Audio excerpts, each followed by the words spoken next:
Bonsoir et bienvenue au journal télévisé de la 3e chaîne de France, je suis Mathieu Augustin et nous sommes aujourd'hui le mercredi 19 novembre. Bonjour. L'Assemblée générale des Nations unies a récemment voté une résolution appelant à un cessez-le-feu immédiat à Gaza, les États-Unis ayant opposé leur veto. Le vote, qui a eu lieu le 17 novembre 2025, a recueilli un soutien massif de la communauté internationale, 121 pays ont voté pour, 8 contre et 40 se sont abstenus. Ce veto américain est toutefois perçu comme un revers diplomatique majeur, témoignant du soutien indéfectible de Washington à Israël dans son conflit avec le Hamas. La résolution, soutenue par une coalition de pays du Moyen-Orient et de pays non alignés, exhortait à un arrêt immédiat des hostilités afin d'atténuer la crise humanitaire croissante à Gaza, où des milliers de victimes civiles ont été recensées. Les États-Unis, tout en reconnaissant le lourd tribut humanitaire, ont insisté sur le droit d'Israël à se défendre contre le Hamas, qu'ils considèrent comme une organisation terroriste. Le veto américain risque de tendre les relations des États-Unis avec plusieurs États membres de l'ONU, notamment dans le monde arabe, où la perception d'un parti pris américain envers Israël est déjà source de tensions. Ce vote intervient dans un contexte de tensions croissantes à Gaza, où la situation humanitaire est devenue catastrophique. Les appels internationaux à un cessez-le-feu se sont intensifiés face aux pénuries d'eau, de nourriture et de médicaments auxquels sont confrontés des millions d'habitants de Gaza, et aux informations faisant état de destruction généralisée dans toute la région. La tentative de l'ONU d'intervenir par le biais d'une résolution formelle s'inscrit dans un effort plus large visant à trouver une solution diplomatique au conflit, même si les perspectives de paix restent incertaines. La résolution rejetée met en lumière les profondes divisions au sein de la communauté internationale quant à la manière de gérer les violences en cours. Si de nombreux pays militent pour un cessez-le-feu immédiat, d'autres soutiennent les actions militaires d'Israël, soulignant ainsi la complexité des dynamiques géopolitiques à l'œuvre dans la région. Alors que la situation continue d'évoluer, le débat international sur la voie de la paix à Gaza demeure marqué par de vifs désaccords, sans qu'aucune solution claire ne se profile à l'horizon. Aujourd'hui, lors de la conférence de presse de la NASCAR, 3 intervenants, l'économiste Rémi Corbin, le diplomate belge Gérard Gossens et la diplomate française Yvonne Cambray, ont pris la parole pour évoquer le thème « Le conflit sur les retraites risque-t-il de fragiliser le gouvernement Merz ?» Un reportage vidéo sera diffusé sur place pour en discuter. Ces dernières semaines, le bras de fer autour de la réforme des retraites a plongé le gouvernement du chancelier allemand Friedrich Merz dans une crise politique, soulevant des interrogations quant à sa stabilité et son avenir. Cette réforme, initialement conçue pour faire face au vieillissement de la population et à la fragilité du système de retraite, a suscité de vives protestations et un mécontentement généralisé parmi les travailleurs, les syndicats et l'opinion publique. Les modifications proposées, notamment le relèvement de l'âge de la retraite et la réduction des prestations pour certaines catégories de la population active, se heurtent à une forte résistance, en particulier de la part du mouvement syndical, qui les perçoit comme un fardeau injuste pour les travailleurs.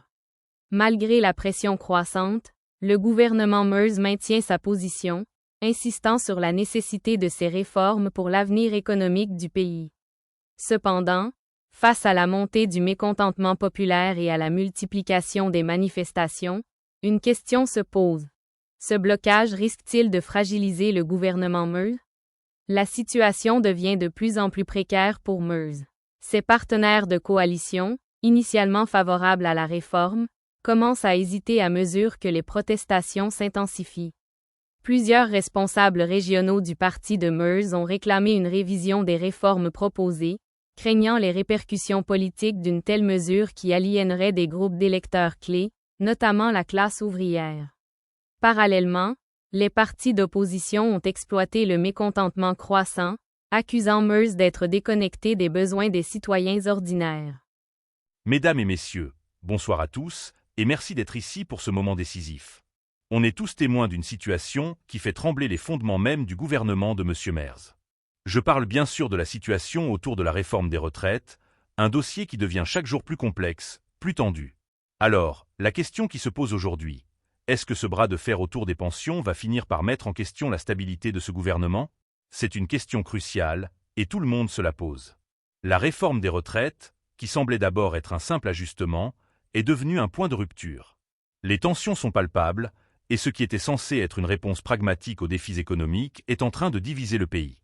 De nombreux citoyens se sentent laissés pour compte, et les syndicats, eux, ne lâchent rien. Ils demandent des changements, des révisions, et la rue gronde. Et pourtant, le gouvernement Merz ne fléchit pas. Bien au contraire, il semble prêt à aller jusqu'au bout, même si cela signifie prendre des risques politiques énormes. Mais voilà la réalité, cette position intransigeante pourrait coûter cher à Merz et à son équipe. Le soutien populaire, qui était relativement solide au début, commence à s'éroder, et des voix s'élèvent de plus en plus pour remettre en question la direction du gouvernement. On ne peut pas ignorer l'ampleur de la contestation, ni la frustration des gens qui se sentent à l'écart des décisions qui les affectent directement. Dans un tel climat, la pression sur le gouvernement pour qu'il réévalue sa position ne fera qu'augmenter. Les alliés de Merz commencent aussi à se poser des questions. Certains d'entre eux, qui soutenaient au départ la réforme, commencent à douter de la stratégie du gouvernement. Le temps presse, et chaque décision prise dans les prochains jours pourrait faire la différence. Si le gouvernement Merz ne parvient pas à trouver un compromis ou à apaiser les tensions, il pourrait bien se retrouver sur la sellette. En résumé, le bras de fer autour des retraites est loin d'être résolu, et le gouvernement de M. Merz est sous une pression croissante. Tout dépendra de sa capacité à négocier, à écouter, et à trouver une issue qui convienne à toutes les parties. S'il échoue, il pourrait bien devoir faire face à des conséquences plus graves, avec des ramifications politiques qui pourraient remettre en cause sa légitimité. Merci à tous. Les tensions autour de la question des retraites commencent également à peser sur l'opinion publique. Les sondages montrent une baisse significative de la popularité de Merz, et les analystes préviennent que si le gouvernement ne parvient pas à trouver un compromis, il pourrait perdre des soutiens lors des prochaines élections. Alors que l'économie peine encore à se remettre de la pandémie, de nombreux électeurs se demandent si l'accent mis par le gouvernement sur la réforme des retraites est mal avisé ou s'il ne fait qu'aggraver les difficultés rencontrées par des millions de personnes. Face à cette impasse persistante, l'avenir politique de Merz est incertain, le blocage de la réforme des retraites pouvant marquer un tournant dans son mandat. Les prochaines semaines seront cruciales pour déterminer s'il parviendra à surmonter cette crise ou si la pression le contraindra à revoir sa stratégie. La troisième chaîne de télévision française, le Journal du Jour. Déclaration informelle aux médias de Mike Waltz, l'actuel ambassadeur des États-Unis auprès de l'ONU, concernant la résolution du Conseil de sécurité de l'ONU sur Gaza.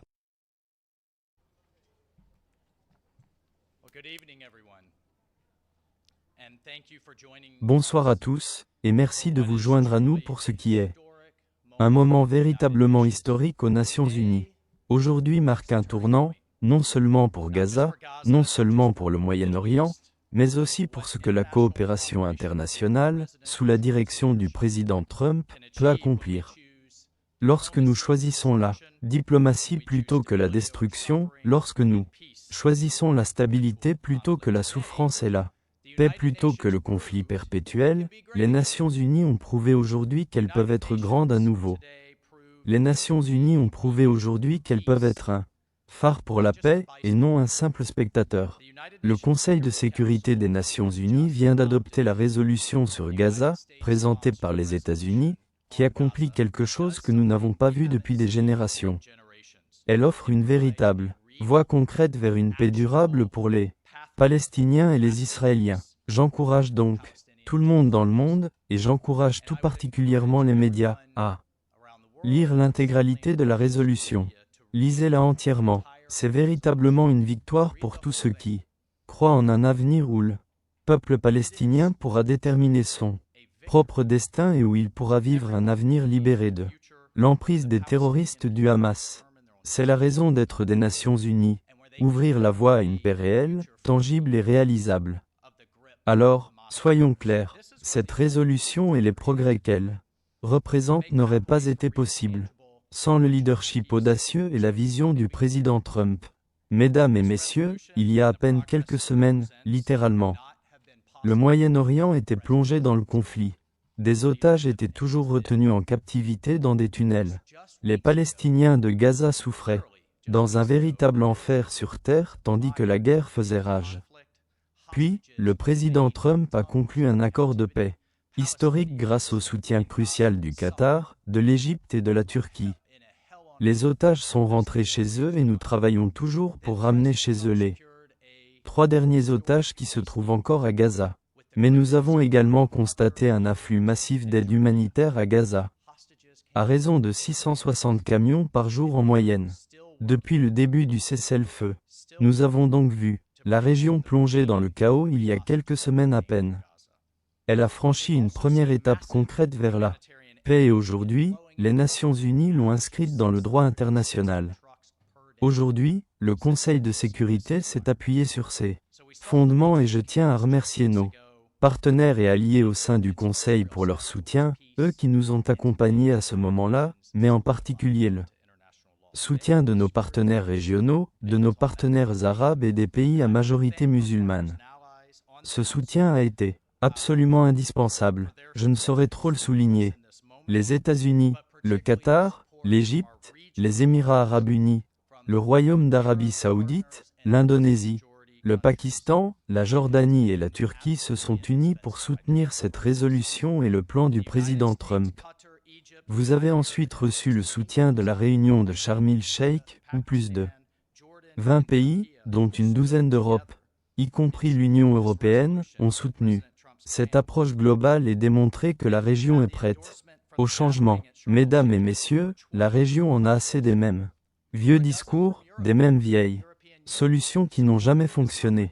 La région est prête à briser le cycle de la violence. Et ce que nous avons constaté, c'est qu'une fois que les Arabes, les pays à majorité musulmane, l'autorité palestinienne et Israël ont indiqué que nous pouvions aller de l'avant avec le plan présenté dans cette résolution, nous nous sommes tournés vers le Conseil et lui avons demandé « Comment pouvez-vous vous y opposer ?» Alors, que fait concrètement cette résolution? Je voudrais juste prendre un instant pour exposer quelques points clés. Premièrement, le Conseil de sécurité a approuvé le plan historique en 20 points du président Trump visant à mettre fin au conflit de Gaza.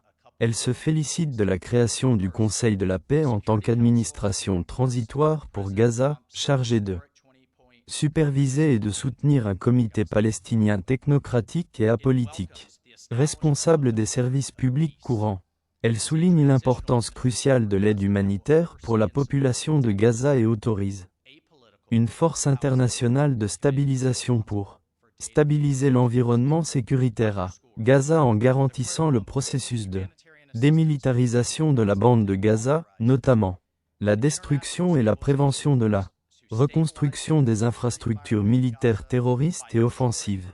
Elle garantit également le désarmement du Hamas et de ses partenaires. Tout cela permettra à une bande de Gaza finie libérée du règlement de la terreur et du joug du Hamas. Cette résolution représente le premier véritable pas depuis des générations vers l'instauration d'une paix durable pour Gaza, pour les Palestiniens, pour les Israéliens et pour toute la région. Et je tiens à le préciser, les États-Unis l'ont clairement affirmé. Monsieur le Président Trump, Monsieur le secrétaire Rubio, mon ami Jared Kushner, Monsieur l'envoyé spécial Witkoff, nous avons tous clairement indiqué qu'un vote contre cette résolution équivalait à un vote pour le retour à la guerre. Ainsi, grâce à nos actions d'aujourd'hui et au leadership audacieux et clairvoyant du président Trump, un avenir stable, sûr et prospérant au Moyen-Orient est enfin à portée de main. Merci pour votre soutien.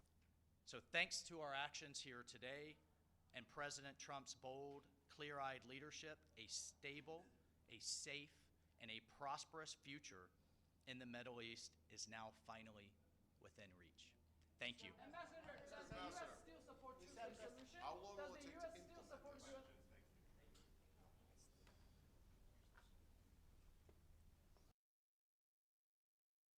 Le 12 novembre 2025, l'Assemblée nationale française a voté à une large majorité la suspension de la réforme des retraites, un projet très controversé.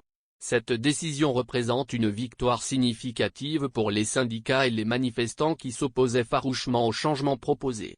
La réforme, introduite par le gouvernement du président Emmanuel Macron, visait à relever l'âge de la retraite et à ajuster les pensions, arguant de la nécessité d'assurer la pérennité du système face au vieillissement de la population. Cependant, ces propositions ont rapidement déclenché des manifestations massives, des grèves et une profonde crise politique. La décision de l'Assemblée de suspendre la réforme intervient après des semaines de manifestations à travers le pays, des millions de travailleurs descendant dans la rue pour protester contre les changements. Les critiques estiment que la réforme pénalise injustement les travailleurs à faible revenu, les fonctionnaires et les personnes exerçant des métiers physiquement pénibles, tout en offrant peu d'avantages à la majorité des citoyens.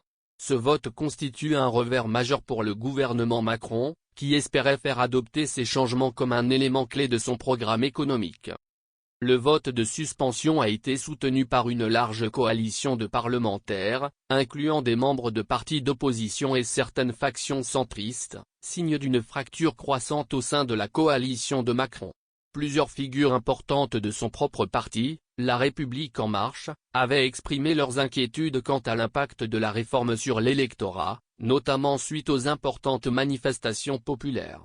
La décision de suspendre la réforme offre désormais au gouvernement l'opportunité de reconsidérer les changements proposés et de rechercher un compromis qui prenne en compte à la fois la viabilité du système de retraite et les préoccupations des Français. Cette suspension devrait déboucher sur une période de négociation intense entre le gouvernement, les syndicats et les responsables politiques.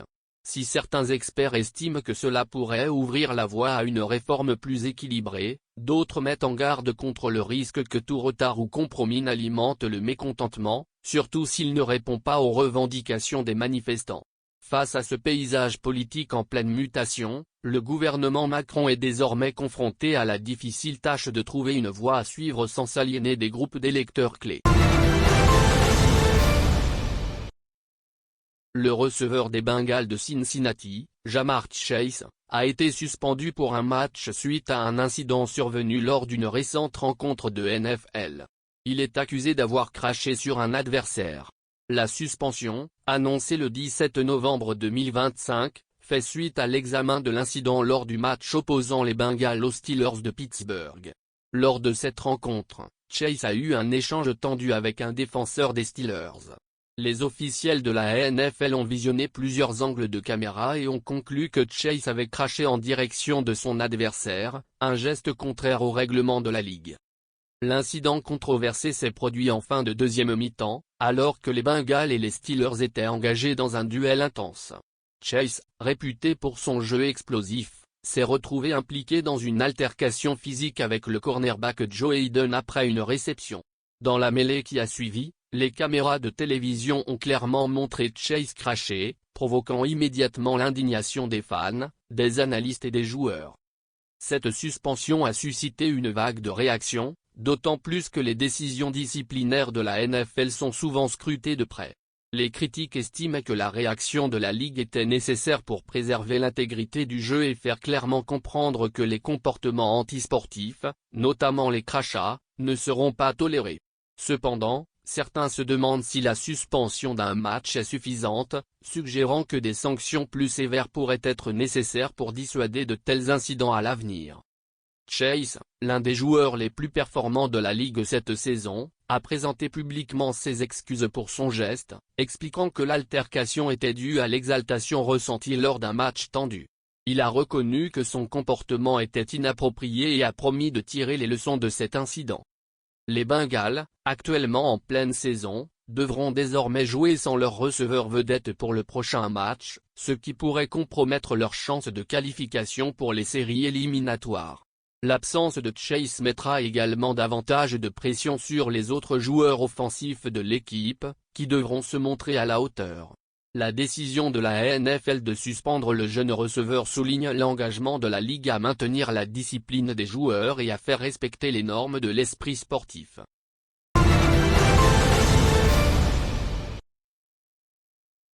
Et merci beaucoup d'avoir suivi le journal télévisé aujourd'hui. C'est Mathieu Augustin qui vous dit au revoir. Le prochain journal sera diffusé demain à la même heure avec Maria Sarkozy. Passez une bonne journée, bonne nuit et à demain.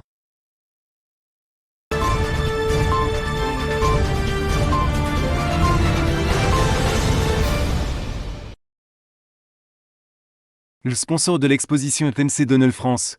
Le sponsor de l'exposition est Service de nettoyage Monsieur Propre.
Découvrez notre tout nouveau Mac Baguette.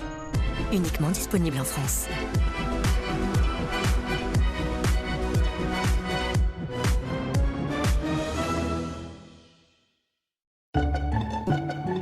Vous avez l'impression que la graisse se répand partout dans votre cuisine? Eh bien, regardez de plus près, elle n'est pas seule. En réalité, la graisse forme un cocon protecteur qui permet aux bactéries de se développer rapidement. Nouveau Monsieur Propre, Flash Propreté.